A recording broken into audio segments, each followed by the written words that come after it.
Halo, selamat siang semuanya Bapak Ibu. Selamat Selamat siang. siang. Bagaimana kabarnya Bapak Ibu hari ini? Baik, baik. Baik. Alhamdulillah. Baik.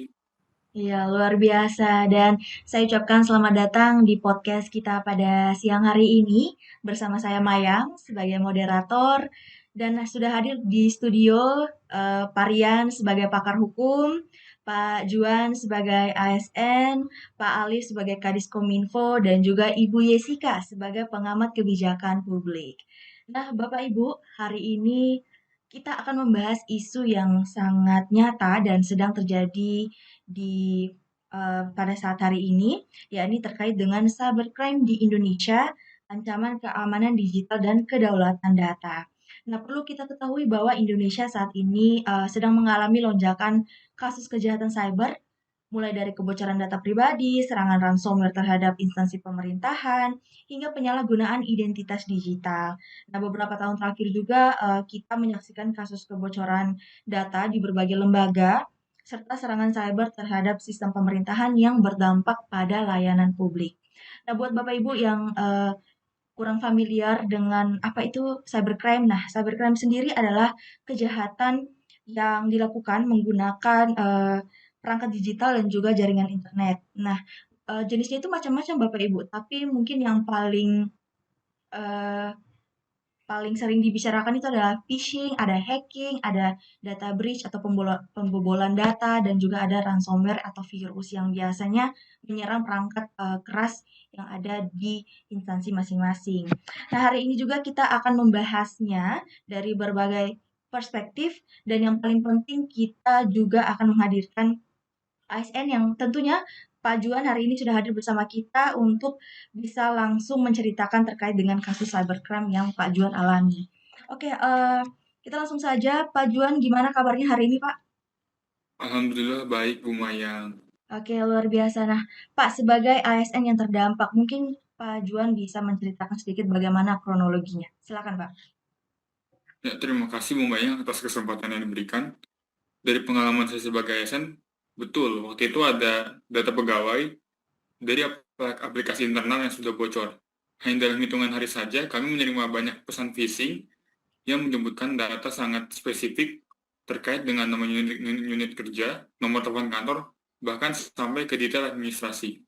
Yang bikin lebih ngeri adalah pelaku mengetahui dengan detail alur kerja kami. Itu membuat pesan mereka terasa sangat meyakinkan. Bahkan banyak rekan ASN yang hampir tertipu.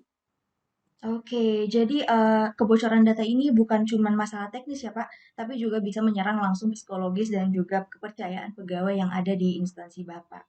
Oke, dari Pak Rian sebagai pakar hukum, mendengar dari kasus yang tadi sudah dijelaskan oleh Pak Juan, bagaimana dari kacamata hukum untuk analisis kasus seperti ini Pak? Silakan.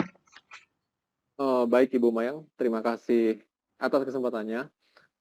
Pertama, itu bukan sekedar insiden internal, itu adalah sebuah kegagalan perlindungan data pribadi. Bila data pegawai bisa bocor sampai sedetail itu, maka patut dipertanyakan apakah sistem keamanan yang diterapkan sudah memenuhi standar kehati-hatian yang semestinya atau belum. Kemudian tentang phishing yang memanfaatkan data sampai spesifik menunjukkan ada indikasi penjualan atau distribusi ilegal data internal tersebut.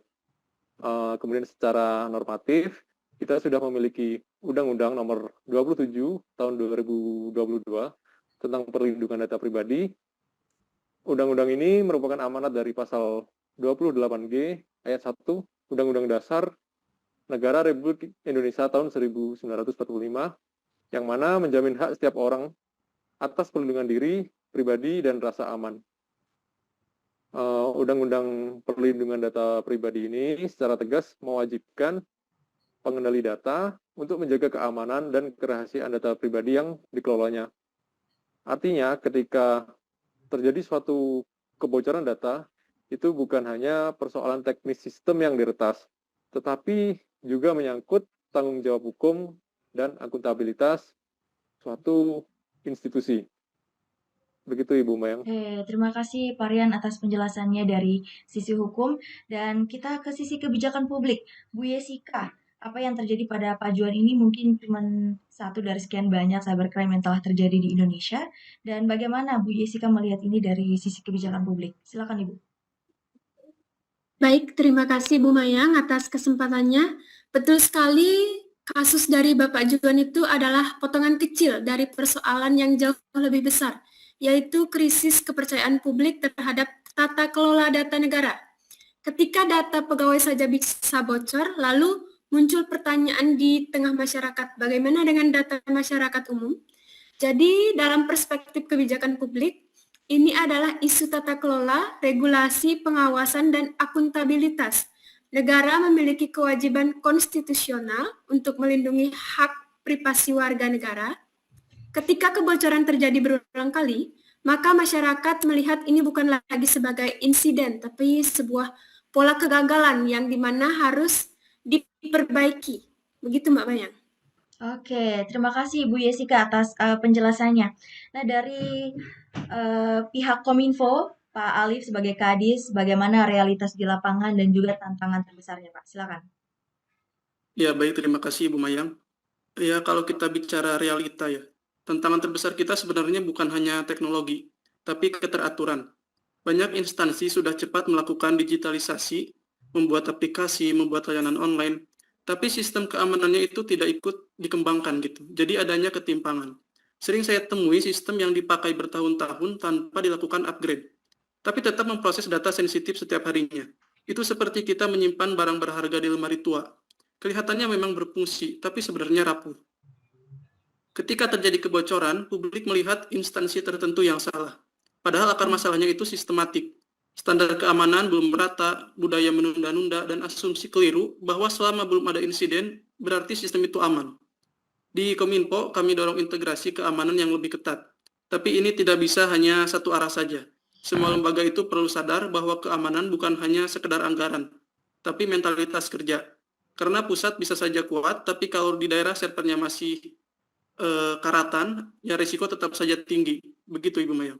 Oke, terima kasih Pak Alif atas penjelasan terkait dengan perspektif pemerintah, yaitu tantangan dan juga realita di lapangan ya Pak. Bapak Ibu, sekarang kita ingin kita masuk ke solusi realistis nih Bapak Ibu. Saya ingin mendengar jawaban dari Pak Alif, Kadis Kominfo. Silakan Pak untuk solusinya. Ya, kalau bicara solusi, kita harus realistis. Keamanan digital itu bukan kerja satu malam ya, itu kerja maraton. Ada beberapa hal yang harus mulai jadi kebiasaan, bukan cuma diwacanakan. Pertama, audit keamanan itu wajib setahun sekali dan harus independen. Tanpa audit, kita cuma bisa menebak apakah sistem itu benar-benar aman atau hanya sekedar kelihatan aman. Kedua, upgrade sistem itu wajib. Banyak instansi masih memakai server atau aplikasi berusia bertahun-tahun. Dalam keamanan digital itu sama saja seperti kita memakai helm lama untuk balap di zaman sekarang gitu. Secara keamanan jelas tidak layak. Yang ketiga, kita butuh respon cepat dan terkoordinasi. Begitu ada tanda peretasan, semua jalur harus bergerak. Pusat, daerah, teknis, sampai humas. Jangan sampai tunggu bocor besar dulu, baru panik. Keamanan itu harus bersifat proaktif. Dan yang terakhir, keamanan digital bukan urusan Kominfo saja. Ini kerja kita bersama. Negara bisa memperkuat sistem, tapi kalau masyarakat masih lengah dengan kebiasaan digitalnya, resikonya tetap ada dan tetap besar gitu. Jadi intinya negara memperkuat keamanan dan masyarakat memperkuat perilaku digitalnya. Dua hal itu harus berjalan beriringan kalau kita mau benar-benar melindungi kedaulatan data kita. Begitu Ibu Maya. Oke, jadi yang bisa saya ambil di sini bahwa solusinya itu ada dua sisi ya Pak. Dari negara yang mana memperkuat sistem dan juga masyarakat yang memperkuat kebiasaan digital mereka. Nah dari Pak Rian sebagai pakar hukum gimana Pak? Silakan.